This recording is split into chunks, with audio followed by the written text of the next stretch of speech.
Chapter 10. Black Stone in a Golden Ring. Harry had never thought he was the kind of person who would hide from the world until the days after what was dubbed by the press the tournament tragedy. The pressure of an entire society's expectations was stressful enough. Having the awestruck gazes of the students on him was simply too much to handle. He spent the first day in his rooms at Hogwarts, comforted by Hermione's soothing light and words, recovering from both the magical strain of transfiguring so much stone and the headache that had plagued him since he heard the last words of Lord Voldemort before the monster was taken into ministry custody at the hands of Headmaster Dumbledore. What he saw in the graveyard with the snake and its portion of broken soul he shared only with Hermione, and his new thoughts on soul patterns and the ramifications they might have she wrote carefully in with his previous notes. On the second day, news came in the form of a visit from the headmaster, and the story the older man told was only overshadowed by the plans the ministry had made.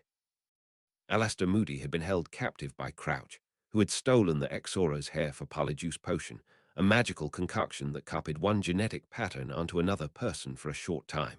It had worn off during the duel with Harry, and Alastor had been found locked in an expanded trunk. Harry made a mental note to look into space-expanding charms and the concept of something being bigger on the inside. Interior dimensions, worlds inside of worlds, wormholes. Meanwhile, interrogating Voldemort had proved useless. The man only spouted out answers in angry, sibilant hisses, a language none knew, but the serpents the wizard liked to surround himself with. But Pettigrew had revealed under Veritaserum that Crouch had been part of a plot to restore the Dark Lord's normal human body, as the wizard's soul had somehow managed to survive, while his original body had not the night Harry's parents died. Broken soul, Harry thought, identical to the one inside the snake as well. Everything he had learned so far had led him to the conclusion that broken patterns would become spirits if they died in a place with sufficient magic to act as fuel for the incorporeality. And while some spirits were capable of possession, none fit the description of what the two slivers of Voldemort were. But he wouldn't get a chance to study the phenomenon closer. The ministry had made its pronouncement in the morning paper. There would be no waiting. The Wisengamot had met in an emergency session. The trials had already taken place for both Pettigrew and Voldemort, though Dumbledore implied there was no one willing to represent either of them in court. Those that might have had already been exposed in a ministry-wide sweep for those bearing the renewed dark mark, as new regulations for mandatory showing of the right forearm had also been implemented the very day after the tournament. No arrests had been made yet, but several dozen workers were missing, never showing up for work. The Auras were working day and night to track them down for questioning. The minister would no longer tolerate terrorists in his country. And to show his, and his ministry's, willingness to do whatever must be done to find and punish those who sought to overthrow the government, Peter Pettigrew and Voldemort, also known as Tom Riddle, were both to be kissed and executed in succession inside the very atrium of the ministry, to be viewed by all who wished to see the infamous Dark Lord put down like the dog he was. Hermione told him that Dumbledore had looked grave when telling them the news. Harry couldn't understand why. It seemed a triumph to him to finally kill what was left of Voldemort once and for all, and with Pettigrew's statements, Sirius Black was now fully exonerated, if posthumously. Every loose end had been wound up, except for Crouch and the Death Eaters who had fled. But without Voldemort as a figurehead, Harry was uncertain how they could raise another force to truly challenge the irate ministry. But then again, students Harry hadn't known had died. The victory had come at a cost. Hermione could have been one of those students. Harry wouldn't forget that fact either. Dementors made his stomach roll nauseously. Their tall forms seemed to be brown from far away, but closer, he could see the hundreds of shades and patterns that mixed together to form that dirty brown color, yellow and orange, and blue and green and purple, an ugly kaleidoscope of souls. He had read about them specifically once he learned they would be used to execute Voldemort and Pettigrew. Hermione gripped his hand tightly. She had not wanted to be here. The ministry atrium was crowded with people, auras, reporters, the Wisengamot, the angry, the curious. For his murder of 12 muggles and his part in the plot to resurrect Tom Riddle, Peter Pettigrew had been sentenced to the kiss in a public trial. Voldemort's trial had not been public, but none were surprised that the verdict was the same. The Dark Lord's crimes were too many to number, and the trial itself was mostly just for show, so the Ministry could look effective after the past debacle with Black, and Harry had not been given much choice in attending the spectacle that was to follow. He was now touted as the blind sorcerer in the papers, the tales of his spectacular wordless magic at the tournament spreading far and wide, and only growing in the telling. The dragon had been a bit much, he had acknowledged to Hermione afterwards. But it had been the very first thing to occur to him, and if nothing else it had been effective in ending the battle. The Dementors hovered closer, the crumpled pattern of Pettigrew on the ground. The wizard was on a raised dais, along with the minister, Dumbledore, and select Aurors. Harry himself stood with Hermione, and even more Aurors who acted as guards near the stairs, too close for comfort to those creatures. The minister finished intoning his list of the crimes of Peter Pettigrew, though Harry was hardly listening. He was watching the Dementor instead, as it leaned over the wizard and began to draw the color out of him. Hermione gasped and trembled.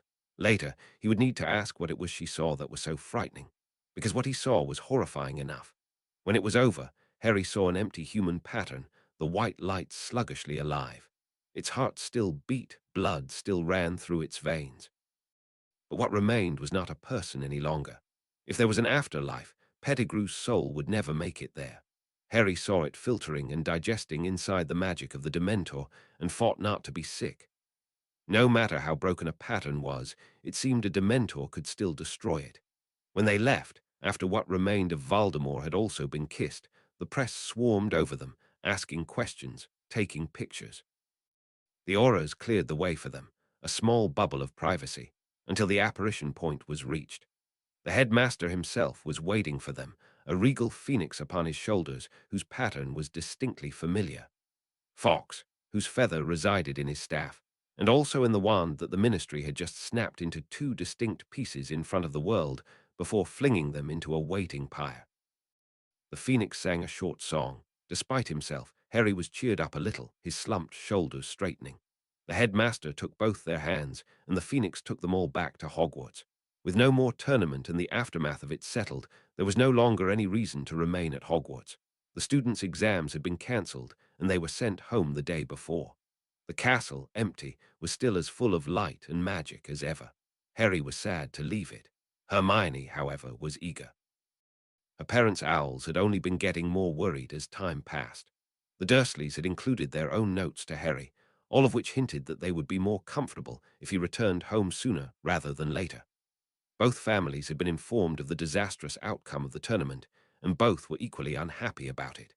So when Hermione finished gathering their things, countless notebooks stored carefully inside an expanded and weightless trunk, they made their way downstairs to their scheduled portkey. Albus Dumbledore had a problem on his hands, and one not easily solved. What had been destroyed of Tom Riddle the day before was unfortunately not the end of the Dark Wizard. He had suspected the wizard had attained some form of immortality, and that had been confirmed 4 years ago when a soul fragment had possessed one of his professors, and doubly confirmed when another portion had tried to take over the school using a basilisk. 2 confirmed pieces, both dead, and he greatly feared it was not over yet. But there was only one man who might know for certain how many times Voldemort had split his soul using one of the darkest forms of magic, and Dumbledore had to convince the coward to tell him. If not for the dead students already weighing on his conscience, he might have been more gentle. If not for the 2 dead pieces of a soul already dispatched, he might have been more diplomatic. I know you know, Horace, even if you've hidden it from yourself. And when the former potions professor stammered and blubbered and begged, Albus Dumbledore did what had to be done to help preserve lives and perhaps wizarding Britain itself. And when he pushed through to view the true memory of what happened one night so many decades ago, he had the answer to the question he had been turning over in his mind for so long. 7. 7 times, the magical number, the goal of Voldemort if he had been able to attain it. 7. Which meant there were 5 more pieces to find and destroy. Crouch had the last orders of his master, ones given in the dark of night when he first reunited with the Dark Lord. If everything was lost, if they were thwarted, if the impossible happened, and their enemies struck them down once again. There were two more ways to continue the righteous struggle. The first was supposed to lay in Malfoy Manor, in the care of Lucius Malfoy. But Lord Malfoy and his precious manor both were under the guard of auras, the first of suspected Death Eater activity, and the second for housing multiple dark artifacts that had been found on an abrupt search after the tournament. That left Gaunt House, and the many wards that bound the item he was to search for. It took Crouch a week and a great deal of experimentation to finally get to the ring, a golden band with a simple triangular black stone inset in it. But once he had it, he heard his master's voice again, inside his head instead of out of it, and it whispered to him what else he must do. Harry's toes were bruised from colliding with the concrete stairs that lead to the London school. His elbow smarted from hitting a door. His shins were in pain from walking directly into a desk made of what must have been plastic composite or some form of particle board. It was enough to make him resort to mild cushioning charms on his clothing in self-defense. He had forgotten how dark the Muggle world was, surrounded by the purple stones of Hogwarts. And most of all, he had forgotten how magic moved outside of all the laws of nature and science he had learned in his youth. At Hogwarts, the world consisted of wondrous light and mystery, new discoveries around every corner, so many books to listen to and professors to experiment with. But in the stark reality of the Muggle world, Harry could see more clearly than ever that things truly did not make sense between the worlds. Magic followed magical laws, or at least most of the time. Science followed scientific laws, at least until they were disproven. Both sets of laws discovered by men and women, magical and mundane alike, over centuries of experimentation and thought. But taken together, at the same time, both violated one another spectacularly. Even something as simple as basic transfiguration principles did not seem to correlate with physical laws. Before going to Hogwarts, Harry had spent a great deal of time with Hermione focusing on transfiguration, how it was done and why, where the excess energy and force might go when transforming something larger into something smaller, and where the extra might come from when changing a mouse into a cup. His urge to find out why magic worked had, ironically, faded at Hogwarts. But now, confronted with his own limitations, his drive had returned. But in order to focus on such things, he had to officially graduate from the London secondary school and free up his days. His advisor was thrilled that Harry was moving on, even as he was extremely curious about Harry's time at Hogwarts and what had come out of it. A lot of study. Harry summed up the experience in a brief sentence. He hadn't been able to say more when he left other than the standard ministry line that he had been accepted into an exclusive boarding school in Scotland. They have a wondrous library. He would miss that the most after his expanded sight. And after a few more minutes of polite conversation, it was done, and Harry walked out of the Muggle school for the last time as a student. Hermione jumped back into mundane school with a fervor, eager to put all that had happened at Hogwarts behind her. It was odd, not having Harry with her in the halls, not meeting him for lunch in the cafeteria. Odder still to not meet him in the library to study in the afternoon period, or listen to him rant on one subject or another that was taking place. But after school, Harry was usually waiting for her. The black-haired teenager was focused on figuring out a way to bring science and magic together. Hermione wasn't sure why he bothered. Neither world could ever really understand the other unless both had all the facts. The day wizards learned Muggle science would be the day Muggles learned of the wizarding world's existence. In other words, never, never say never. Harry said gently when she said as much. I think magic is the property science is missing, the chaotic element that changes the base facts, rewrites the equation time and again. From my research, I would say in the last 50 years Muggles have come close to discovering magic all on their own. What would wizards do then, I wonder? Obliviate the scientists who discovered it, Hermione muttered, thinking of past accidents and the ministry response, and then just how much technology had changed. Would obliviation even work at all on such a large scale? Harry laughed at her words and returned to his experiments. At the end of the summer, Viola James released her research in controversial papers on the basic rules of transfiguration, challenging the ability to transfigure things permanently in any way. She stated that a rat was always a rat, which is why turning it into a cup could only be temporary. She stated that air was always air, which was why adding it to a rat when transfiguring it into a chair would last at most 7 to 10 hours, depending on the amount of magic spent on the transformation. She claimed that magic was the fuel source in such transfigurations, and that magic, when burned, gave the ability to change the basic pattern of one thing into a likeness of another, but still left traces of the original pattern even when the physical aspects completely agreed that the act was perfect. That magically, the rat was still a rat even when it was a cup, with thoughts and urges that it could not act upon while stuck in the cup pattern. That a cup, transfigured into a rat, only followed the instincts of a rat's pattern but had no more intelligence than a cup. She claimed this was why the animagus transformation was possible. A human still had a human pattern, even when physically they copied a feline pattern down to the minutest detail. She claimed that these patterns would leak over time, leaving an animal stamp upon a human pattern even when in human form. Viola concluded that, if any human spent a great deal of time in a different pattern, whether that of an animal or an inanimate object, the pattern might also leak onto their original human pattern, giving the human characteristics of the foreign pattern. This was why an experienced witch could transform herself into a table and still be aware of the world around her, and even transform herself back on command, something a true table would never be capable of, as it possesses no brain. This was why an animagus or human transfigured into an animal could overcome animal instincts and be capable of complex thoughts outside of the animal brain, even when using animal neurology. She added in the existence of intelligent spirits and poltergeists, how they were all remnants of human or magical patterns that survived the death of the original body, fueled by the magic of the places they haunt. Souls, Viola James claimed, were only patterns unique to every living thing, human and animal and plant. Patterns that existed outside of a physical body, which was why changing the physical did not alter the base pattern's thoughts and feelings. It was why changing the physical was temporary. It was why sustenance of any kind did not transfigure well or at all, but could be duplicated with ease. This explained why Gamp's law of elemental transfiguration worked, and yet had exceptions. Finally, Viola James concluded that none of her hypotheses could be truly proven unless one had the ability to see or otherwise detect such patterns.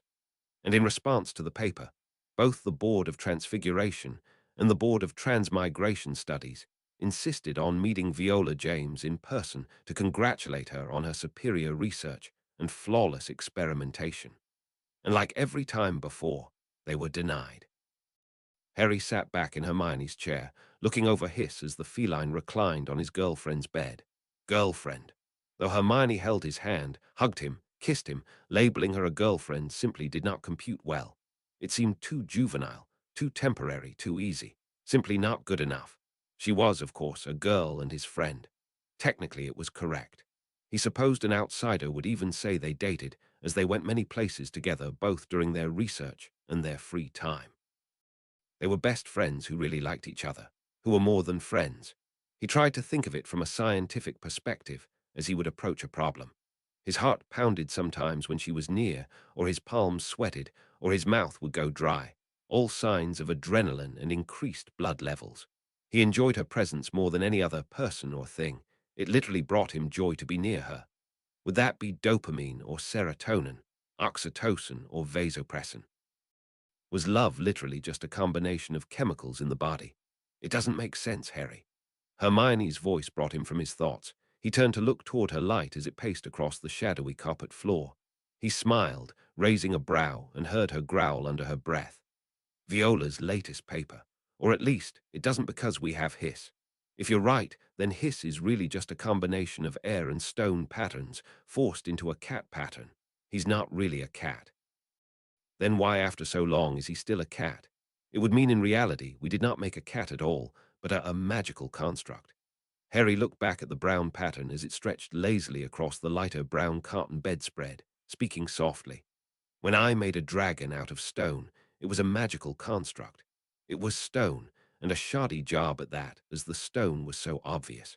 When we made Hiss, we completely overwrote the previous patterns into a feline pattern. Its color and shape alike are perfection. Hermione stomped one foot. Then why doesn't every transfiguration work that way? It makes no sense. Harry's smile faded into a frown. The conclusion I have come to is that the witches and wizards cannot see patterns. They see the physical, and so they manipulate the physical elements, not the soul of an item. With the help of advanced runic structures and the cooperation of several participants, they can make the physical transfiguration deeper, influencing its soul so that the magic lasts longer. But it never quite changes it. This is why the ministry tests of our previous papers on transfiguration did prolong the transformation past the standard day, but didn't last more than a month. His here has passed his year mark. Hermione hovered closer to him, her hands seeming to flicker as they made a gesture he could not follow. Because only you can see patterns that we know of. Yes, Harry agreed, and Hermione continued. Then that means you are an exception to the conclusions you just presented in this paper. Yes. Harry nodded and looked back at the cat Hermione sat beside him, one hand warm as it touched his own, their light flickering together as they touched. What does that mean? She asked, and Harry's frown deepened. He looked away from her as he spoke. Science itself isn't rules men have declared absolute. True science is a search for truth. It's a way of organizing what we know and making it all make sense collectively. I fit in there somewhere, Hermione. I just haven't figured out how yet. I'm like one rogue element in a formula, making the results of every equation I try change. My vision makes every charm and curse and spell have the potential to turn out differently than the norm. It's throwing off my own experiments, but at the same time, it gives me the opportunity to more accurately understand what is happening if I can only figure it out.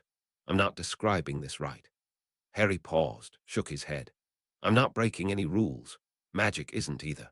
It's taken me all summer to figure that out.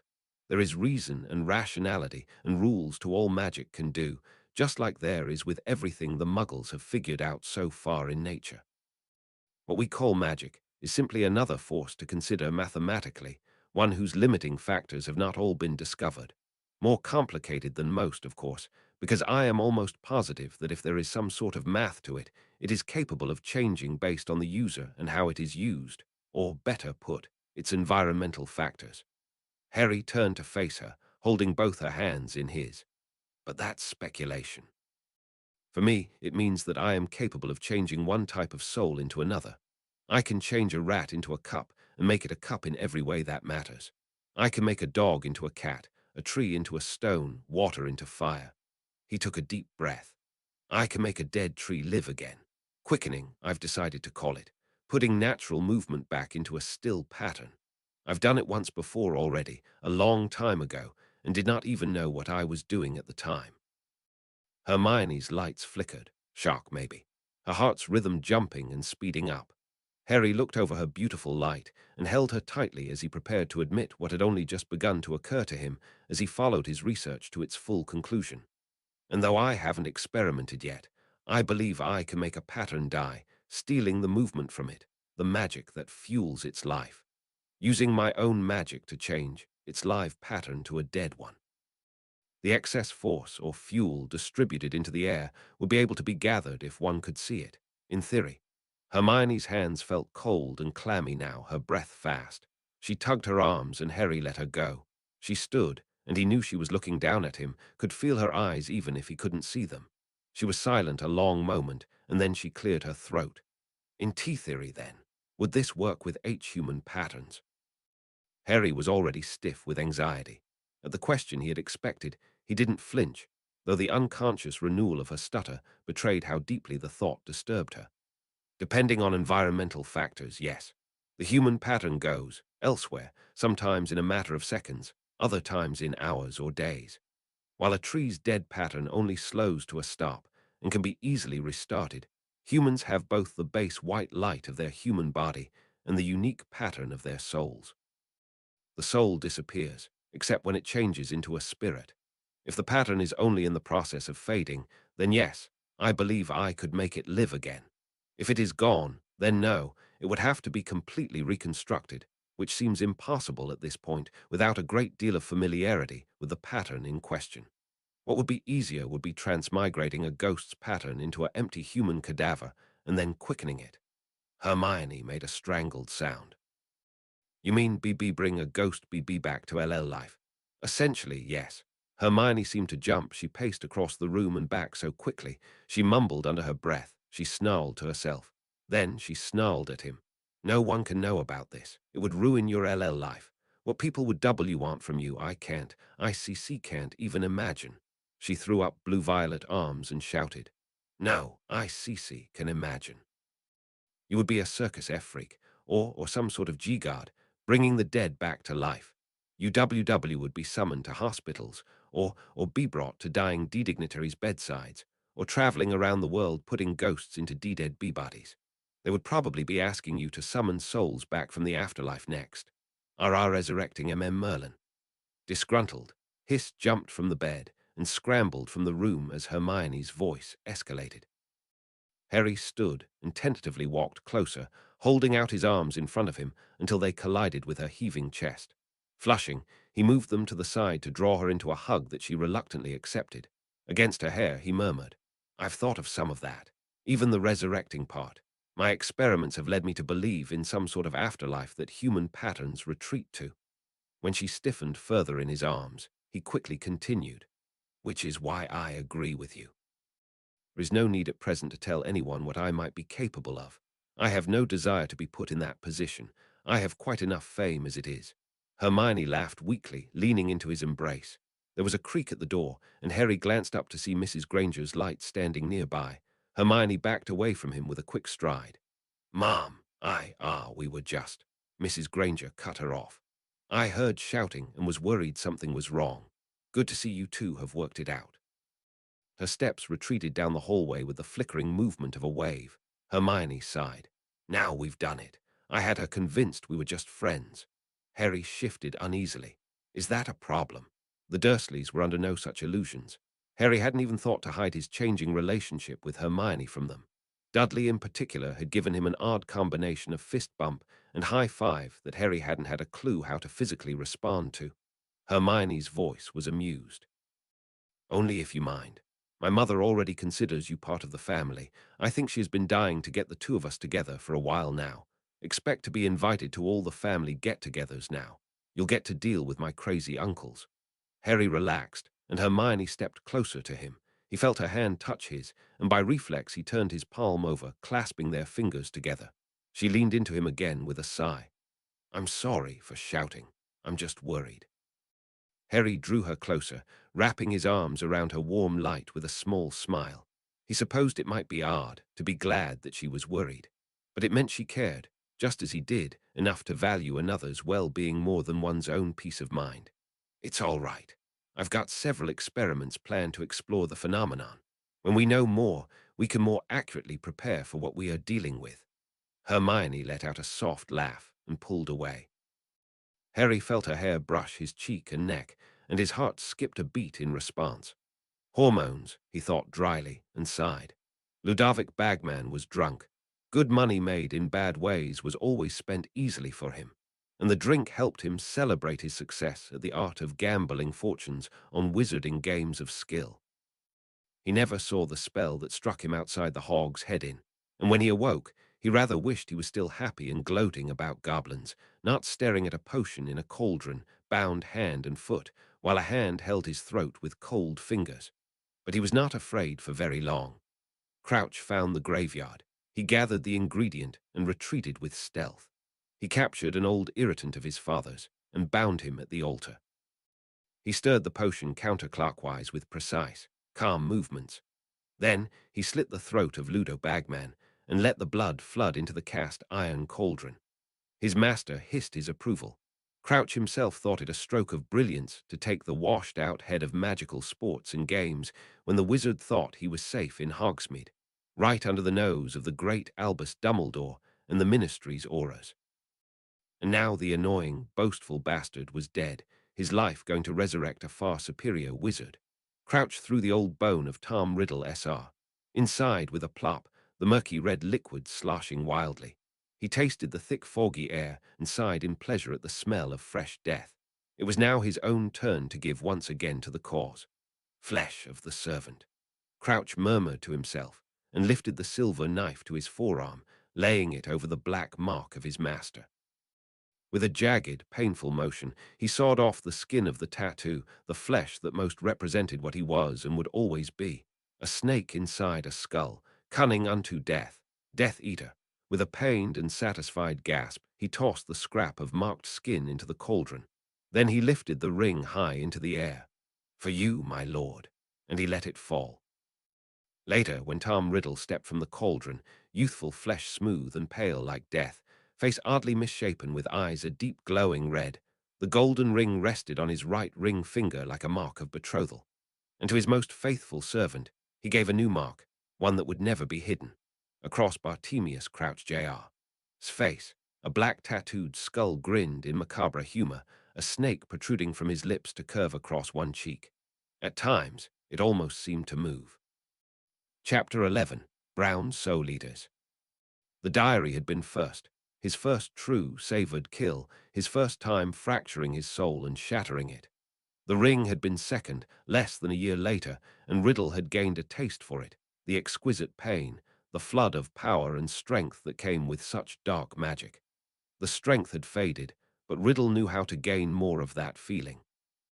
Looking into a mirror for the first time, he beheld the true malevolence of what he had become.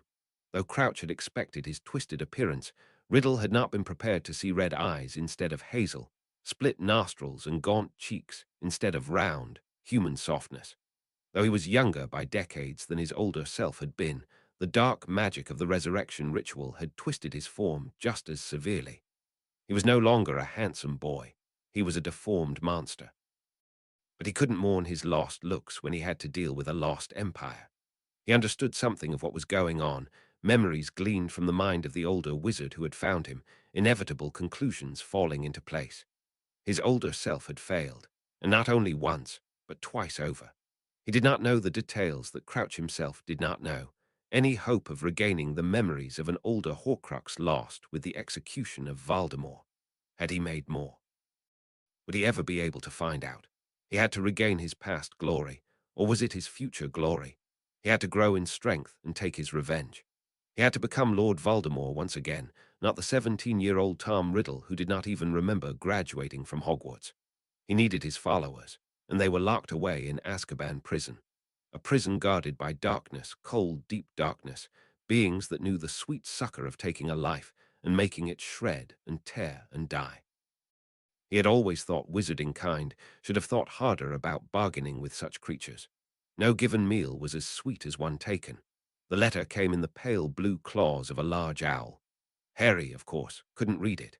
But before he even tried his usual spell to read it aloud, so familiar he could cast it in his sleep, the tan light of the parchment unfurled on its own and began to read itself aloud. The goblins had always been courteous to him. What they had to say, however, surprised him greatly. "Sirius Black's heir," Hermione said doubtfully when he came to her house the next day. "It seems." Harry replied with a frown. He left a will, though his estate was frozen while he was considered a criminal. Most of the assets were seized by the ministry a long time ago, though they couldn't touch the family vault or properties. "I've been granted a sizable sum in reparations to cover what was taken, though Dripsnout, the Potter manager who looked over the documents for me, says it does not amount to the total value lost. Nearly all the properties were sold to pay fines to the families who claim Black killed someone of theirs. That hasn't been repaid, and won't be." "So you've basically inherited a title?" Hermione asked, and he could read the disapproval in her tone. She never had approved of the aristocracy in any of its forms. Harry laughed. "Well, no, there's one house, somewhere in London, and probably a fortune in magical artifacts that couldn't be touched by the ministry, not to mention the reparations. It's only poor compared to the Potter estate." Hermione's light flickered as she appeared to shake her head, or was she nodding it? It was sometimes hard to tell. Her hair, a wild halo of blue around her head, bounced regardless. Harry smiled. "What are you smiling about? Happy to be a little richer than all of us poor normal people." Hermione snapped, and a new voice suddenly entered the conversation. "Hermione Jane Granger." Mrs. Granger's voice came to them down the hallway. "We are most certainly not poor. Why, your father and I own the dentistry and this house. When I think of all the people out on the streets," Hermione groaned, her light dimming. Harry only wrapped one arm around her and led her towards the kitchen, where Mrs. Granger was still preaching on the woes of the true poor. Albus Dumbledore had thought long and hard over the summer about the possible location and form of the 5 Horcruxes whose existence thwarted him. Based on his own knowledge and memories of the young Tom Riddle and the boy's fascination with the founders of Hogwarts, he could assume some, if not all, of the items were related to the founders. But there were very few items that could truly be considered owned by an actual founder. One was the sword he held in his own office, basilisk venom coating its goblin-forged blade. But Albus doubted Riddle would have wanted to use anything of Godric Gryffindor's. Of Rowena Ravenclaw, only a long-lost diadem was said to exist, an artifact sought after for its ability to increase the intelligence of the wearer. A talk with several ghosts, most notably Helena Ravenclaw herself, led him on a search of a forest in Albania, only to find that someone had beat him to the hollow tree where the diadem had rested for centuries. He didn't have to guess who, only where the diadem had been hidden when Tom Riddle was done with it. Helga Hufflepuff's descendants still lived, and the tale they told him of the departed Hepzibah Smith gave him 2 important clues. One, that both a cup reputed to be Hufflepuff's and a locket supposedly Slytherin's had once been in her possession. The second, that a young wizard surnamed Riddle, who worked at the time at Borgin and Burke's, had been one of the last to see her alive, before disappearing soon after himself. 3 items, all belonging to founders, all hidden in places he could only guess. The diary had been with a Death Eater. Perhaps these 3 were as well. Albus began to make more lists of known followers and their houses, both living and dead. Of the potential 4th and 5th Horcrux, he could only hope they dealt with something from Riddle's past, the orphanage or his parents. Then, armed with as much knowledge as he could hope to gather, he called together his companions of the last war, the Order of the Phoenix, and gave to them all the next task they must complete if they ever wanted to have lasting peace again. But he did not tell them what they sought, only that they were dark artifacts with the potential to resurrect the Dark Lord. He knew the world did not need any more people with the knowledge of Horcruxes in it. Crouch told him of old acquaintances, and Riddle made them new once again. He spoke vibrantly of pureblood supremacy and the inheritance of magic, its power, its sacred strength. With a young man's fire, he ranted of mudblood encroachment, taking the life from their old values, stealing the magic of their children and rendering them squibs. He repeated the words he had spoken to Albus Dumbledore before the crowds of the tournament. "You cannot kill me. I will never die." And when he thought he had gathered enough eager minds, he fixed his blood-red eyes upon them and spoke of Azkaban prison and the force that waited there. And as a simple afterthought, he remembered the picture that had boldly proclaimed one boy as his conqueror and thought to eradicate a thorn in his pride as well. The desperate idea came to Harry as he tediously navigated through the Muggle Park, seeking his cousin with urgent intent. The Muggle world was so much darker than the magical world, because it lacked that defining brightness, that extra spark of life. The park was better than some areas, of course. Trees and grass at least gave him a floor to stand upon and a horizon to see. But nothing could compare to the wizarding world's brightness, of magical fauna and flora and the humans themselves, souls possessing something more. He had several hypotheses he had yet to test on just what that something was. But he had learned clearly that his own magic, when it altered patterns, when it even touched them, transferred some of his own light to that object. When he was a child, and knew no better, he had accidentally moved things out of his way that he should not have even known were there. And now, he really, really needed to recreate that childhood experience. Dudley had left him an hour earlier to meet his friend in private. Harry had been content to wait, satisfied with observing the world around him, cataloguing any new nuances in familiar patterns, working through problems in his head while his cousin discussed whatever the Muggle boy didn't want his cousin or parents to know of. And it was then that Harry had seen that familiar nauseous pattern, the putrid mix of brown and every other spectrum that screamed Dementor. Soul Eaters. And he had known everyone around was in danger, including his cousin. Defenseless against something he could not see, blind as all Muggles would be when confronted with creatures of such darkness. And it was taking him too long to reach Dudley, tripping over plastic partitions, stumbling into rubber swings, knocked flat by composite jungle gyms, the Dementors growing closer, the chill of their presence creeping over him. There was a spell to ward off Dementors, but he had never learned it. He had been too busy with what he thought were more useful pursuits. He had to find Dudley. They had to get out of there. And in desperation, Harry flung out his magic in front of him, thinking of himself when he was a blind child in a world he did not understand, stamping his light upon everything and everyone in an effort to gain some form of mastery. And he saw the next set of swings, emerald lights sparkling in their curved seats as they floated with the low-level levitation charm. Yes. Harry felt a grim smile twist his lips, and for the first time in his life, he stretched his legs out into a careless run, a constant stream of magic flowing ahead of him, searching for his target, as he dodged obstacles right and left. He had to reach them first. Dudley leaned against the fence with a confident swagger. Across from him, Piers rolled his eyes. "Man, you can't be serious, not even a little." Dudley's smile was sharp. "I told you already, I'm done with that scene. Allison's dad's a copper, and she's the nicest piece I've ever had. She's invited me to her parents' cabin next week with her family. You think any of that will happen if I take a hit?" Piers scowled. "All of this over some girl. You used to be fun." Dudley straightened with a scowl of his own, his bulk putting him at a far greater advantage than the one Piers, scrawny and tall, had. He opened his mouth to speak, then he caught sight of something decidedly odd. The swings across the fence were levitating. His mouth still open, his eyes saw them rise one by one. Then a bright red seesaw levered in the opposite direction with a loud bang. The hairs on his skin rose. He felt a chill where he stood under a suddenly cloudy sky. "What the hell?" Piers muttered, swinging around, and both of them saw the large dome of metal monkey bars break and bend in nearly elegant lines as a single form raced through the middle of it at a breakneck pace. Green eyes locked on them. "Dudley, run." He didn't have to be told twice. If it made his cousin run like that, using magic in broad daylight outside, he didn't see the point in asking why. He needed help, and he needed it fast. His lungs burned. His magic was weakening from the constant stream of levitation around him. Ahead, Dudley and Piers' patterns jerked and flickered, blind panic in the second boy's voice as he shouted questions at his friend. Dudley didn't answer, save to repeat Harry's command to run. But the Dementors were drawing closer. Harry felt them at his back, cold fingers at his nape, and they were simply too far from the main streets. Only mere minutes had passed, and the Dementors showed no sign of slackening their pace. He had to face the facts as they were lining up.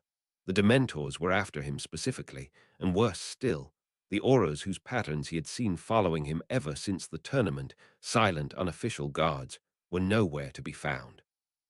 And Harry was positive the trace was still not active on his magical signature. He had performed too much magic with no repercussions. Help wouldn't be coming. "Dudley." Harry panted and saw Dudley's pattern slow. "Keep going. Call Hermione. Tell her Dementor's ministry." Harry felt a slight pain at his side. A flick of magic soothed the ache. "Hurry." But his cousin began, but Harry was slowing. "Go now." Harry barked and turned, facing the poison in the air. The patterns, two of them, twisted and brown, sucking in the light from everything around them, even some of his own green from where it lay in levitation charms.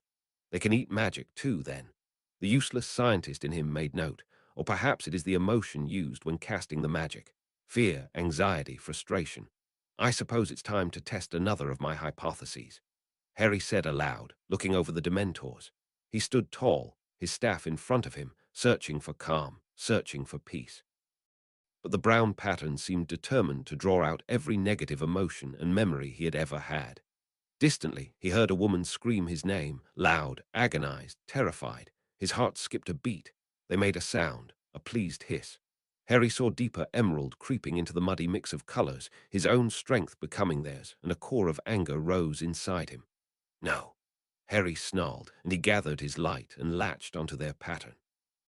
Then he made the movement of the brown light stop, and it was not a woman whose scream tore the air in two. There was a very good reason. No auras had been watching Harry Potter that day at the end of summer. Only an hour before the Dementors appeared in Surrey, Death Eaters attacked Azkaban prison in force, seeking to free their incarcerated sympathizers. For Rufus Scrimgeour, that hour passed like the blink of eye. Orders given and followed, constant updates, all available personnel being called in, sending reinforcements to certain apparition points, beefing up security in various alleys in case the prison was a decoy attack for some other more devious plan. But his preparations of the last year had not been done in vain.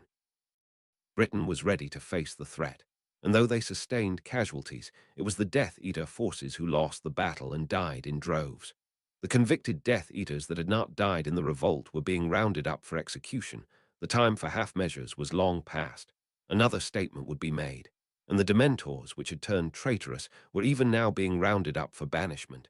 He had never really liked the beasts anyway. "Sir," his aide piped up, nervous voice quivering. "Weasley." Rufus turned slightly, one eyebrow raising in question. The freckled man quickly spoke. "One more incoming alert. Disturbance reported in Surrey, Harry Potter. One name, no more, and it was enough to galvanize Rufus into action again. One target, the most important one of all. He should have thought of that first. Of course, it was so obvious. With Potter defenseless, the Death Eaters would take their opportunity to attack. Tell me on the way." Rufus ordered, and began to stride towards the lifts. Hermione hadn't wasted time when she listened to Dudley's frantic call. She went immediately to the emergency portkey provided for her by her tutor in case of any magical emergency, to take her directly to St. Mungo's. There, she told the front desk clerk her urgent message and had it delivered to the ministry. It would be hours before they remembered her, and an aura was sent to pick her up to return her home. Harry tore out the yellow first, a girl's soul, bright like a flower, dead in its youth and innocence. Then he took the orange and the reds, magical creatures that might have been goblins or perhaps only wizards with such ancestors. The pattern, its sickly brown light frozen in some semblance of death, revolted him. And because he would not leave it alone, where it might possibly reanimate, he had decided to destroy it utterly instead. Reached for the brown and shredded it, pulling out the loose colors like unraveling a tapestry piece by piece. A blue one, a green, pale and dark, so many, hundreds, thousands of souls, all trapped and spun together and lost. He ripped into it with all the emerald light he had, angry at something that had stolen the beauty from the world and made it ugly. Also, a little curious and a little bored, and the adrenaline from his wild search for Dudley still pumped through his veins, so he had to do something. He chose to destroy, so destroy he did, but in a very scientifically thorough manner. He had confirmed two theories already, after all. He had proved that he could use basic spells in order to see obstacles in his way, and he had proved that he could make something die by freezing the natural movement within a pattern. That made it a productive day. A small smile on his lips, Harry grabbed a long thread of deep purple and pulled it free, watching it shimmer and glisten as it floated into the air, shimmering into a white hue before fading away to some other place where all the colors go when they die. Then the auras arrived, the minister himself with them, and Harry had to answer some very difficult questions. Dementors could not just be killed with a spell. Rufus knew this for a fact. They could be banished to the sea. They could be repelled and forced to flee. They could be enslaved or bargained with. They were rumored to fade away if advanced age was attained, which was why the world was not overrun with them. But they couldn't be killed, which was why none made a move when they arrived in Surrey and saw Harry Potter, tall staff held in hands that glowed with green light, in the process of tearing apart what could only be a Dementor's carcass. It was an ugly, twisted thing. The black tattered cloak fallen away, grey skin stretched tight over bones that were not entirely human nor animal, jagged things with sharp angles. There were two carcasses, one of which looked flayed open, long strips of skin gone, some bones vanished, pieces of its cloak ripped loose and cast aside. And as they watched, Harry Potter turned blind eyes to them, green orbs glowing slightly just as his hands were, an odd smile on his face. It appears that the souls are used as fuel to keep their forms corporeal and alive, assimilated shoddily into their physical body, and even their clothing. Rufus felt a shiver go down his spine at the calm, calculating words. Then the boy shrugged. "I'm sorry if my cousin was quite panicked when he sent his message. I was not certain I could deal with them on my own, but it seems they are not quite immortal after all." And to the minister's surprise, one of the auras on his right barked out a laugh. Harry could not tell them how he did it, though he knew the minister was not an ignorant man, and probably guessed that there was nothing accidental about him killing the Dementors. That Harry broke the statute by using magic in front of peers, Palkis was waved off after a quick observation charm and a promise that Harry would act more discreetly in the future. The minister, instead, apologized for the lack of aura guard and explained some of the difficulties that the ministry had faced that day. You'll read all about it in the papers, of course. The man concluded, and Harry shrugged. He was certain the papers wouldn't label it a difficulty, probably more like a fierce battle for the freedom of wizards and witches everywhere. Were all the Death Eaters caught? Harry asked, and saw the minister's pattern, a strong greenish-yellow thing he knew would be called chartreuse, pulse with pride. Nearly. I must return now for more reports. If you're quite safe to return home yourself. Harry lifted one shoulder and smiled. I'm not alone. You've already set more of your men on me. The minister laughed, but he didn't deny it. It would be bad for Britain, after all, to lose its savior. Hermione was distraught. The only thing that distracted her from her panicked relief that he was not a soulless husk was him demonstrating his new form of sight. I'm not sure what to say. She finally mumbled, observing a room of floating objects.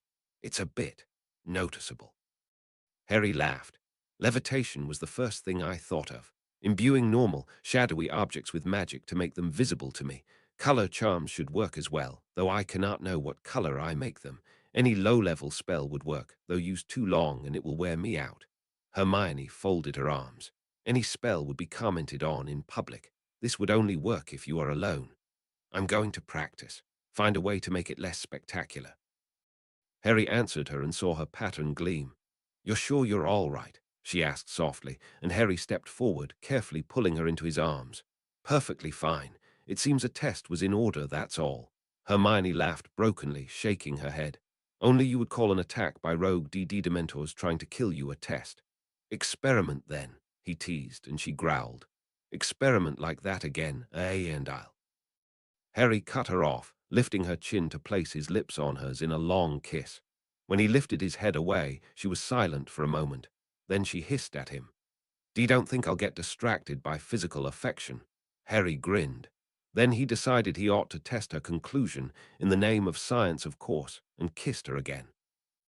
Chapter 12. A Yellow Creature. Riddle did not understand what had gone wrong. The plan had seemed so solid, and with the Dementors on their own side, flawless. The initial assault had gone as planned. Wizards on brooms, the Dementors turning upon the aura guards among them at the signal. But there had been far more guards than Crouch remembered his father speak of, and the auras that had been called from the interior flues had been prepared and ready in formation to defend with vicious measures. There had been no simple binding spells and defensive maneuvers, no Hogwarts-grade spells to petrify or stun. The Ministry auras had aimed to debilitate and kill, and their fire had been burning bright to get their own revenge for their brethren lost during the tournament. His Death Eaters had not stood a chance. Riddle had watched them die in droves from his broom, and then saw the aura wands turn upon the prisoners with riotous intent of their own, the bloodlust upon them as dark as any he had seen in his own followers. Almost, it seemed the auras were the true Death Eaters, and the witches and wizards who followed himself heedless victims in the face of their fury. Crouch had quietly read him the list of known casualties, the wizard's voice thick with disbelief. Of the 30 who had attacked, only 7 returned. Of the nearly 4 dozen imprisoned Death Eaters, only 10 had actually been freed from their cells, and they had all been struck down before they could flee the Black Stone Castle. Tom Riddle was now lord of only 5 men and 2 women. Anyone else who might have joined him, if he had succeeded, had changed their mind the moment Rufus Scrimgeour had boldly announced the Ministry's overwhelming victory, and the subsequent daily prophet articles that had compared all of Riddle's efforts of the last months to the mere yapping of a dying crop, the last baying sounds of a creature nearly dead, a movement nearly vanquished to the annals of history. How had he done it in his future? How had Lord Voldemort risen to such heights? What had he learned that had made him so feared, so respected, so powerful, and how could he possibly recreate his own self? We have had no news about the Dementors set on Potter. Crouch finished finally, the black mark on his face moving with each word. But as nothing was said regarding an attack, we can only assume the Ministry prevented it as well. Riddle waved one hand in petulant dismissal. Who cares about that blasted boy when the attack on the prison failed? I'll never understand why I wasted everything trying to kill him when I already had all I needed in my grasp. I could have destroyed the ministry within weeks. I could have taken Hogwarts itself. The thought drew him of having the revered castle under his control. His home, really, and Salazar's chamber underneath, the perfect throne for an heir. Dreams all lost. All because his older self had tried and failed to kill an infant, and later insisted on targeting the boy instead of using a more suitable specimen for the resurrection ritual like he himself had done. Crouch licked his lips nervously. My lord, you were very eager in your pursuit of him. It was a preoccupation, more like a rabid addiction, by all accounts. Riddle had begun to wonder if perhaps his future self had delved too deeply in the darker magics and gone insane. And he would never know. Some even whispered that you were aware of the boy's potential to defeat you, that you sought to kill him as an infant instead, but failed. Crouch ended the last with a cringing wince, as if expecting some blow. Riddle detested the way they all acted as if he might harm them at a word's descent. Was he a fool to surround himself with fools who had to be whipped in order to obey? And Crouch's words had merit. Had his older self somehow known what was going to happen? It threw his erratic actions in an entirely new light.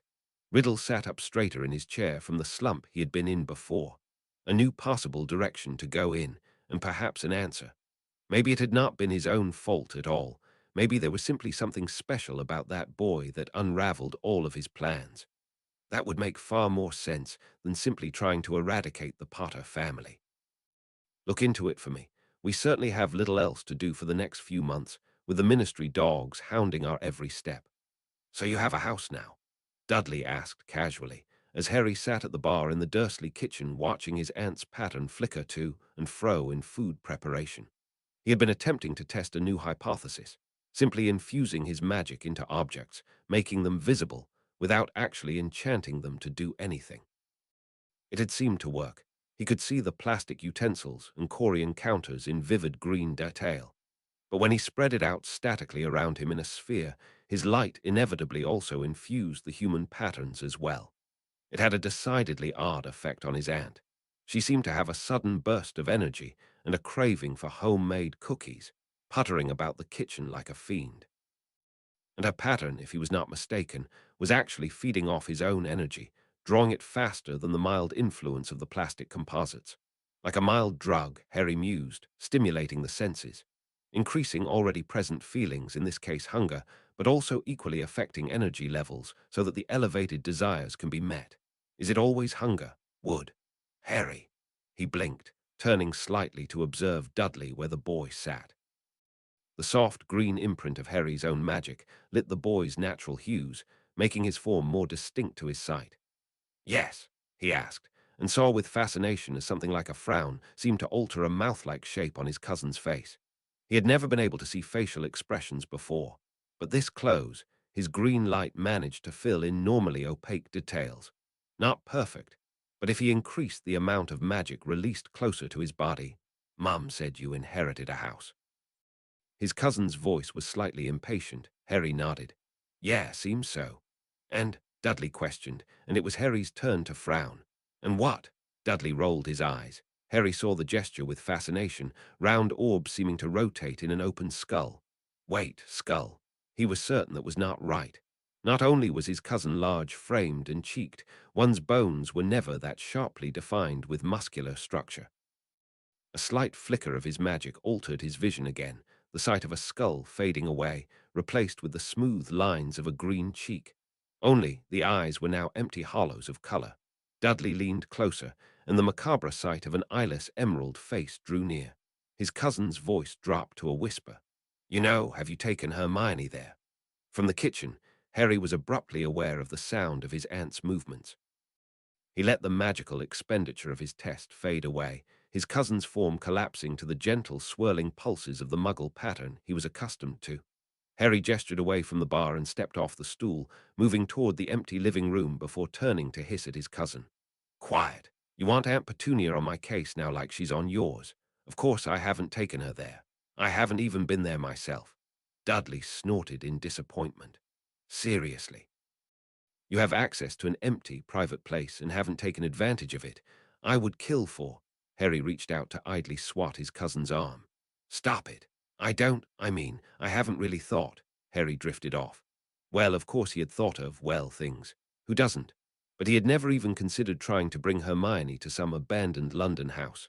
First off, she would be far too busy exploring for any books or magical artifacts to bother making out. Secondly, there was every likelihood he would be right beside her digging around for anything interesting. And thirdly, it would be just his luck if the place was either about to fall in on itself or cursed with some sort of odd spells or magical creatures. Still, now that he really thought about it, he did need to see if there was anything interesting over there. And of course, Hermione would insist on going with him. Dudley laughed. Well, you're thinking now. Go for it, man. She's really changed since last summer, you know. That new thing she's doing with her hair. Dudley suddenly stopped, awkward. That is, she's tamed it a bit. And I think those parents of hers must have fixed her teeth, too, or maybe it was a spell. But they're not nearly as, noticeable. Harry shrugged casually, but inside his heart sank. He hadn't ever seen her hair or her teeth. He knew the former was brown only because Dudley had told him so years ago. And it had never bothered him before to not know. But did it bother her that he couldn't notice such changes she made? She had never even mentioned problems with her teeth or that she had gotten work done. Yeah, he said simply, and left it at that. Hermione frowned at where Harry stood, leaning against one wall, his staff propped against his shoulder, while his hands absently twisted the fabric of his green shirt. His aunt always dressed him in green, black, or grey button-down shirts, with black trousers. Hermione wondered if Harry had ever even bothered to state a preference, or if he was content to simply let Petunia buy all his clothing. Then again, according to Harry, all clothing was usually brown, green, or shadowy black, with the exception of magical clothing which might bear the stamp of a spell pattern or innate magical characteristics. Why did you change your hair? Question startled her. She looked up from her study of his dragon-hide boots and her thoughts of what it would be like to see fire patterns on one's feet. What? Harry's mouth turned down in what was nearly a frown. Only his eyes seemed to smile. She had long gotten used to the fact that Harry's expressions did not always show his true feelings. He couldn't observe the minute details other people's body language, so often his own did not match. Dudley told me you changed your hair and, well, your teeth. She resisted the urge to raise a hand to cover her mouth. Her overly large front teeth had been a source of contention from her earliest memories.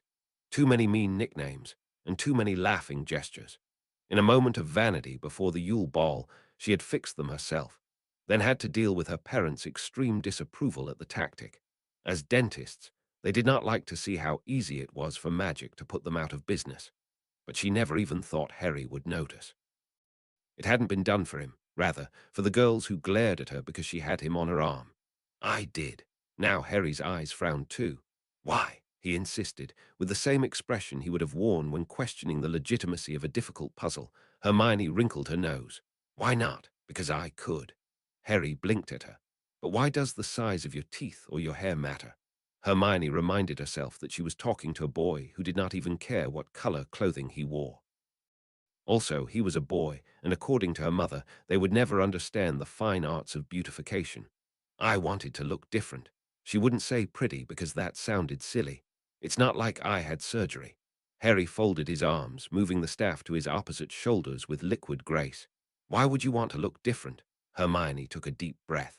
What's gotten into you today? I thought we were going to practice new means of sight. Harry's eyes remained fixed somewhere on her right cheek, not looking to the side or wavering in the slightest. I just want to understand why you would change your physical appearance. He finally said, and Hermione sighed. People do it all the time. For convenience, to blend in, to be popular, all kinds of reasons. I've never liked my front teeth, and my hair is frankly impossible to deal with at times. Magic allows me to change both far easier than any muggle means I've ever used. Why the sudden questions? You've never cared before. At that, Harry finally looked away, down at his boots, his wild black hair mostly covering the scars that ran across his face. I don't know. I don't understand. I never would have known you changed anything if Dudley hadn't mentioned it. Hermione stood and crossed to him, a frown of her own on her face. What is this really about? Harry was silent a long moment. Then finally he looked up again, a slow raising of his head, his eyes moving from her toes to her face with leisure. From any other boy, she would have flushed with embarrassment at such a look. But there was something about the way Harry looked at her, with such reverent admiration, that made her only feel beautiful instead. I've never cared because there was no reason to care about something I cannot control. But now, I want more. I want to see you as other people see you. I want to know everything about you, not hear about it from my cousin. I want to know when you're sad or happy by more than the way your heart pulses in patterns of light. Harry's eyes paused at her face, and Hermione felt something, a rush of energy flooding her veins, more than just his words should have invoked. It was invigorating. He raised a hand, and to her surprise, he cupped her face without fumbling, and his vivid green eyes seemed to run across her cheeks and nose and back again, then down to her mouth. I want to see your teeth when you smile, he murmured, leaning closer, and in reaction she couldn't help but smile. He froze, and the energy she was feeling doubled, making her shake in his hold. His eyes flickered back up to hers, and for the first time she met his eyes full on and felt her heart race in reaction. Why, you can see, Hermione breathed, and Harry's eyes smiled into hers. I've been practicing with Dudley and my aunt. I didn't want to try on you until I was sure, he said before a crease formed between his brows. It's not perfect, not yet. Everything is green, my own soul's color, for one. And details tend to be off, well, with more practice, that can be solved.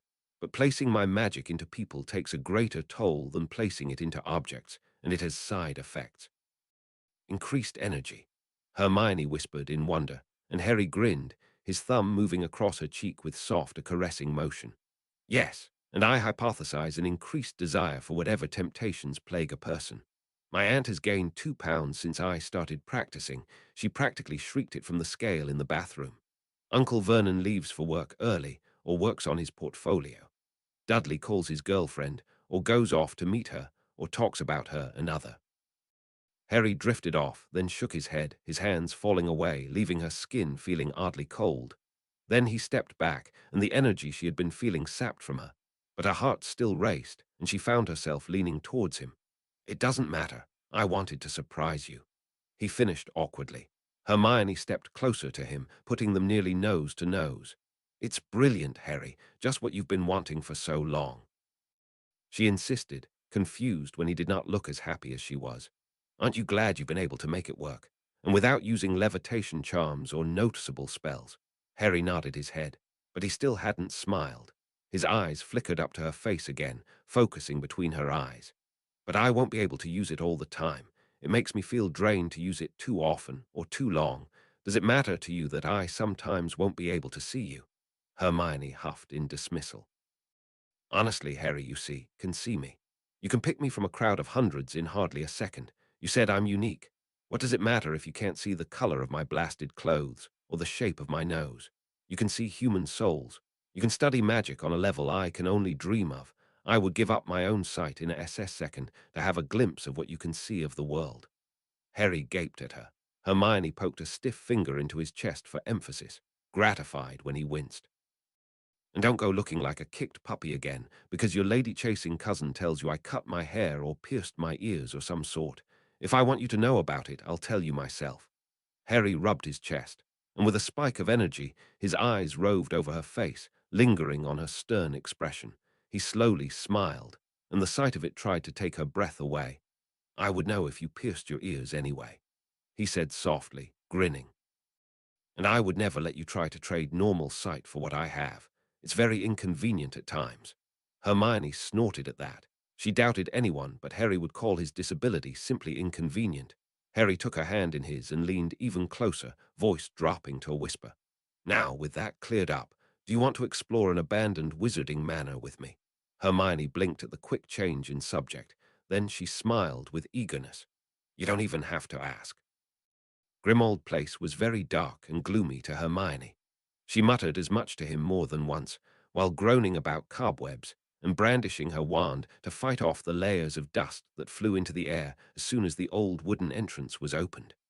To Harry, the place sparkled with centuries' worth of magic, every color of the rainbow that he could see, nearly as vibrant as Hogwarts.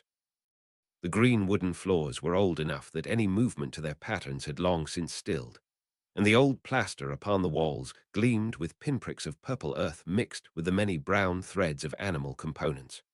Ahead, a large portrait dominated the hallway, the unique deep brown signature of expensive silk curtains beside it hinting at the wealth the blacks once possessed. The portrait held within its painted hues the faint echo of a human pattern, the mimicry of a soul's personality and no doubt appearance. He had found wizarding portraits both fascinating and disturbing. That a spell could copy a soul's pattern onto canvas so accurately was one thing, that it might instead be stealing part of one's essence entirely another. He never had been able to find out which was the case. The secrets of the spells that made portraits live were passed down through generations of master painters and apprentices. He only knew he would never be getting one made of himself. "Who's there?" a strident voice demanded. "Who's come into my house?" Hermione startled, then walked forward, Harry following at a slower pace. He found it odd to converse with something that was not alive. It really seemed pointless. Hermione Granger and Harry Potter. "He's inherited this house." Hermione answered, and the portrait let out a shriek. "Potter, a Potter inheriting the Black House. No, I refuse." The portrait sucked in an audible breath. "Creature, creature, come at once." There was the trademark yellow warning swirl of a house, elf transporting in. Then it exploded into light inside the room, sending Hermione jumping sideways in surprise. The portrait commenced its screaming. "Creature, remove these intruders from the grounds at once." Harry saw the house elf's light growing stronger, and he stepped between it and Hermione, his staff held in front of him with a loose grip, prepared to defend if needed. "Be still," he said, and saw the yellow freeze, and heard a horrible low groan. "Creature!" The portrait screamed again, and Harry turned on it with a fierce scowl. "Stop howling this instant, or I'll remove you from the wall and shove you in the nearest closet." The woman in the portrait went silent, then it growled. "This house will never be yours, Potter. I don't care what my despicable blood traitor son has done. It belongs to the family. Creature, do what I say at once." The house, elf seemed to be wilting, shrinking closer to the floor. "Mistress, creature cannot. Creature has been told to be still." And the elf seemed entirely horrified that it had to comply. Harry sighed and ran a hand through his hair. Well, he had figured the exploration wouldn't go smoothly. The cloaked auras following them had certainly not seemed happy when he and Hermione had walked up the steps, their lights flickering in anxious waves of light.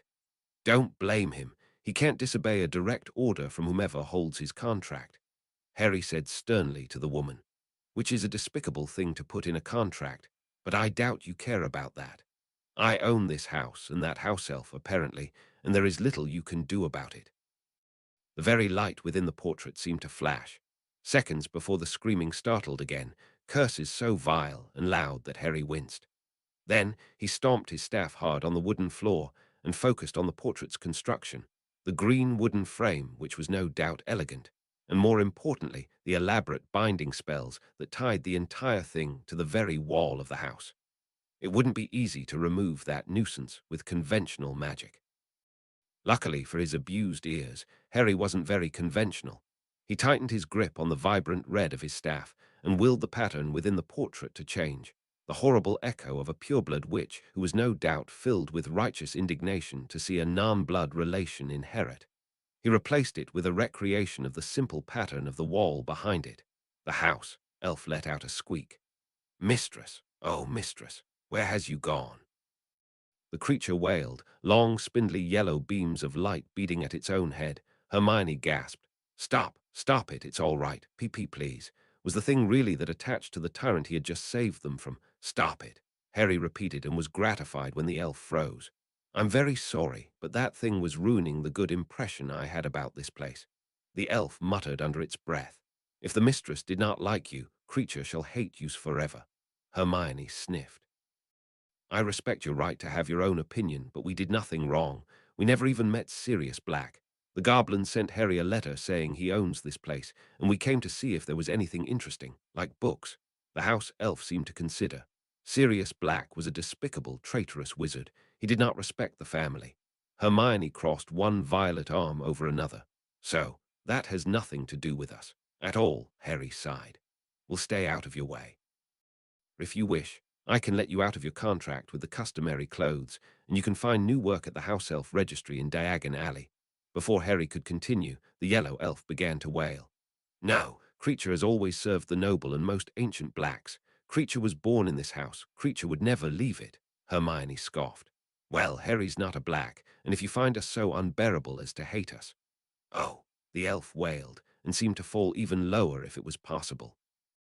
Kneeling, with a flex of energy, Harry confirmed that the house, elf was indeed on its knees. Creature has just remembered.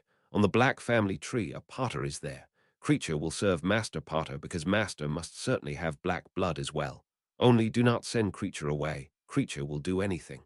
Like clean, Hermione muttered, which led Harry to gather that the place was reasonably filthy, as befitted a house abandoned for at least a decade. All right, he said with a sigh. Whatever you want.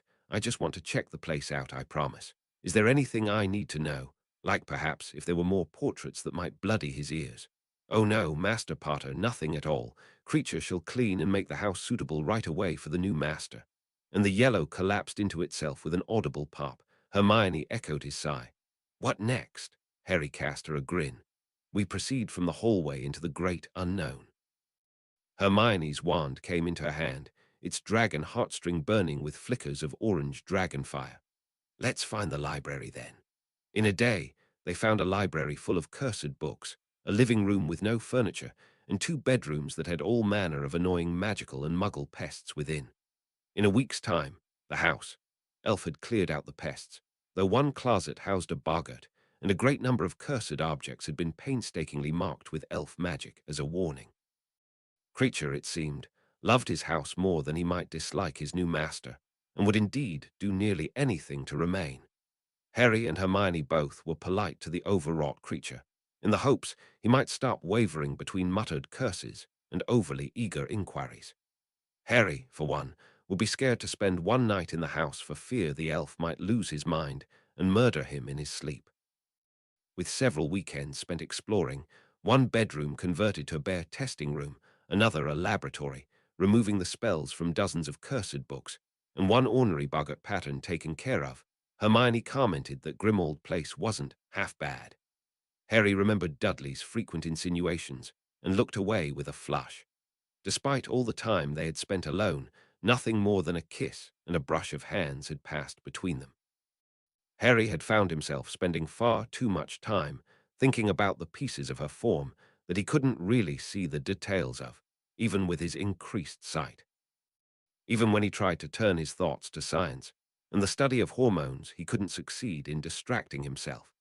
Contemplating the potential percentages of testosterone and estrogen that made one's brain become inordinately focused on female anatomy only led him to think more heavily about what the end purpose of said hormones was, which made far more than his face heat.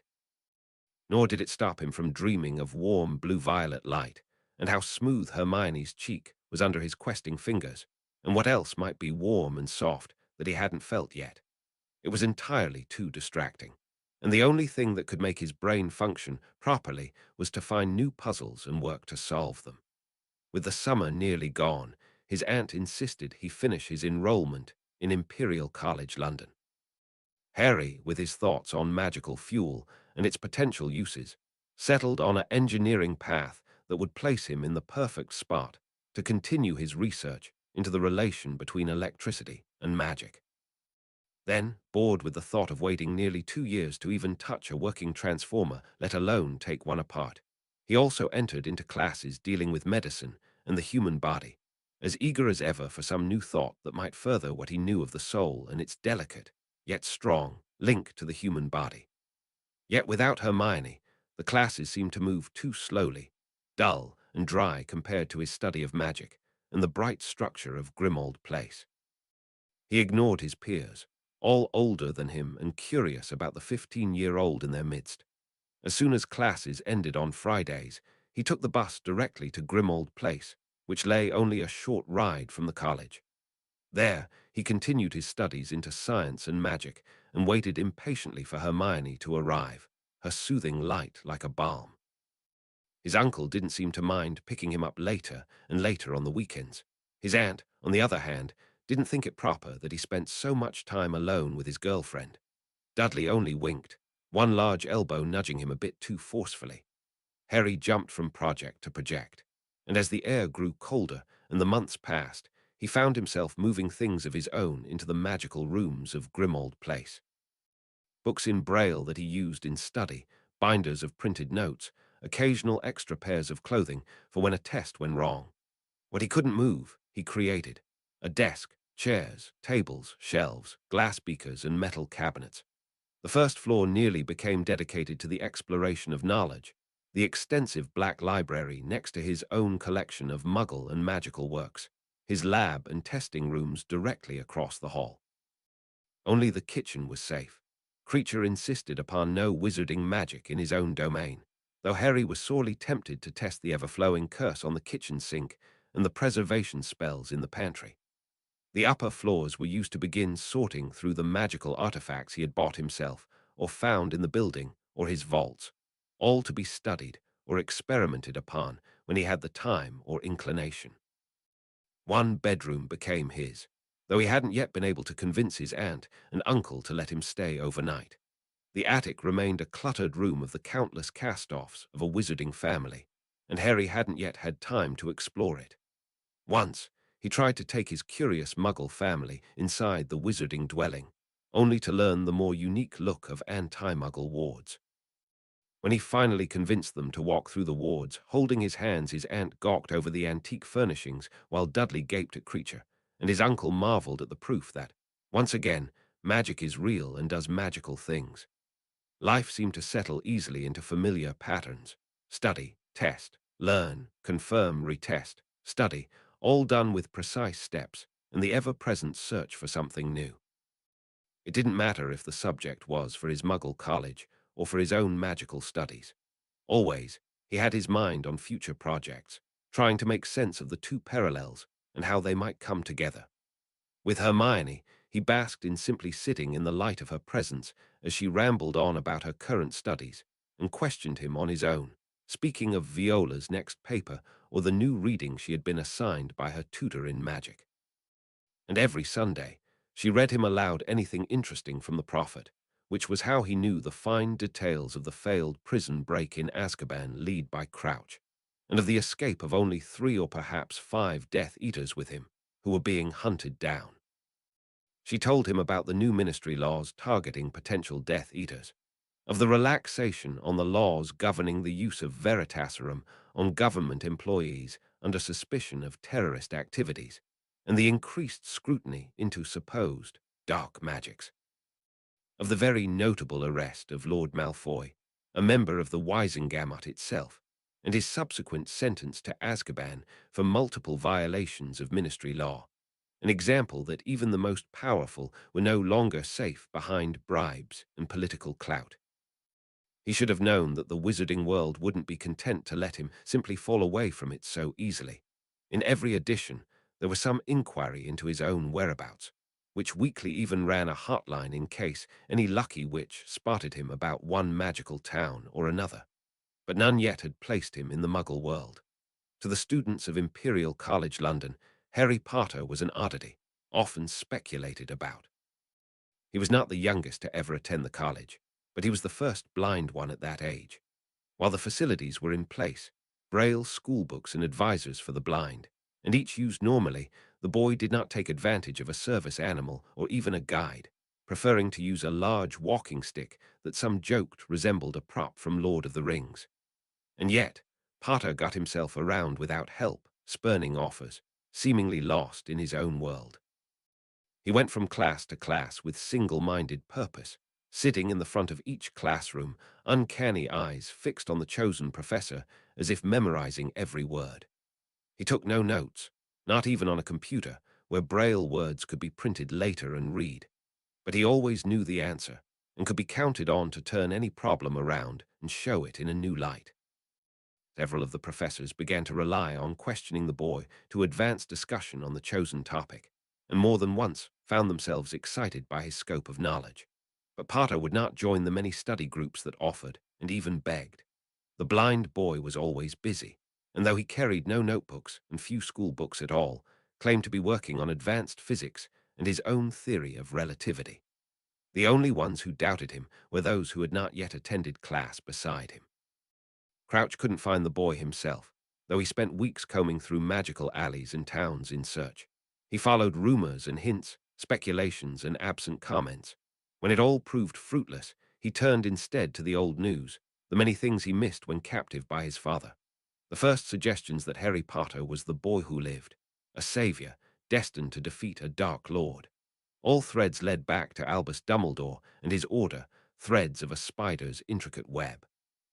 And following those threads, Crouch listened late one night as an unspeakable moaned into his cups about his job and the things he had seen. With only a few spells, the wizard spoke far more than normally able, and when that information proved even more useful, he led the drunken man out into the dark streets and pinned him against a murky wall, looking into bloodshot eyes that finally began to show fear. Then he ripped into the man's mind, passed oaths of silence, and the spells meant to hide the things seen in one of the Ministry's most secret places, the Department of Mysteries. The wizard would never be the same again, probably never speak or move or perhaps even breathe when Crouch was done with him. Crouch hardly cared, only reveled in finally finding some truth. A prophecy, laid on a certain shelf, given to a wizard with Albus Dumbledore's initials, from a witch who also bore the same initials as Hogwarts' resident seer. A prophecy that said it concerned a dark lord and Harry Potter. Crouch let the man fall to the ground and apparated away without waiting to see if the man still lived. For nearly a year after the tournament, Albus Dumbledore and his order searched for the 5 remaining pieces of Tom Riddle's soul. Severus Snape told him about the new resurrected Sliver, the true force behind the failed prison break, as disfigured as his older self, but far less skilled. Severus had sneered, and Albus, after listening to the description of the ring upon the man's finger, knew that 1 Horcrux could be accounted for in the Gaunt ring. The Gaunt house, on the other hand, had recently been burned to the ground, just as the old Riddle mansion he had searched diligently had been burned long ago. One by one, they searched the old dwellings of Death Eaters. Malfoy Manor was a dead end, but he had long suspected the origin of the disposed diary had lain there. The Mulcibers, Lestranges, Rosiers, Rolls, Macnairs, Carrows, and the Nuts. They found a wealth of dark artifacts, some nearly as evil as the Horcruxes they searched for. The Ministry followed the tips the Order gave, and the arrests began to pile one on top of another. But no cup, or locket, or diadem. After deep thought, Dumbledore figured he had only 3 more avenues to follow if luck was with him. One was Hogwarts itself, which the young Riddle had visited on at least one occasion to apply for the position of defense against the dark arts professor. It was a bold move, just the kind of sly and daring thing the young Riddle thrived on. Another was in the vaults of those most trusted and pure-blooded Death Eaters, the Malfoy, Lestrange, and Nut vaults. He discounted the Malfoys. The Dark Lord would not hide 2 Horcruxes with one family. The Nuts seemed unlikely. Not the entire family had followed the Dark Lord, only the eldest and most vicious brother. But the Lestranges had been fanatic and loyal to a fault. Getting inside the vault would be truly difficult. When the Lestranges had died in Azkaban at the wands of the Ministry, all their possessions, with no heirs left, had been surrendered to the goblins as part of their due. And the goblins would only trade one wealth for a greater one. Albus sent Bill Weasley, who was used to their dealings, to them to begin the negotiations to gain access to the vault to see if any of the 3 Horcruxes was within. The last place to look was in Tom Riddle's past, and with that in mind, Albus Dumbledore sat at his desk with his large oval pensive before him and began to search the memories of his own mind for any clue of where Riddle might have hidden a piece of his soul.